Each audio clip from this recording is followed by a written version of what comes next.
дали може да има некаков ефект оваа постапка, да се даде оставка од владата што е во оставка? Комплицирано е тоа, бидејќи на официјалните функционери мандатот им се продолжува, барем на оние во владата, до изборот на нова влада. Така што тие нема да можат автоматски со тоа да ги напуштат местата додека не се распадне сегашната влада или додека не се избере нова. Потекот на дуите ја забрза разрешницата на кризата во таа смисла и ако нивниот пример, например на министрите, го следат и директорите на јавните претпријатија и пониските ешалони, навистина ќе го потенцира абсурдот во кој веќе се наоѓаме. Не би ги блокирало тоа јавните претпријатија ако да речеме пониските ешалони го следат примерот на министрите ако се донесе таква одлука? Видете, јас мислам дека целта на потекот на дуи е токму тоа да се блокира владата за да мора да се избере нова. И само така тој потек има смисла под услов да одлучат на некакво наредно централно претседателство да го спроведат до крај.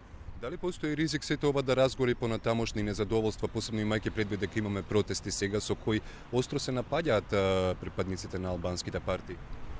Видете, таа опасност цело време постои, бидејќи ние сме влезени, односно барем ВМРО-ДПМН и нивните поддржувачи се влезени во една целосно ксенофобична и албанофобична нарација и постои секогаш тлее тој потенцијал за такви некакви етнички тензии, но јас мислам дека потекот на дуи во таа смисла е добар бидејќи ќе го заврши нивното фенкање и покажува некакви знаци на живот во таа смисла, дури ако тоа значи некакви искричења, бидејќи очигледно дека без тие искричења ние нема да излеземе од политичката криза. Има ли некои алтернативи дуи сега во ваква ситуација?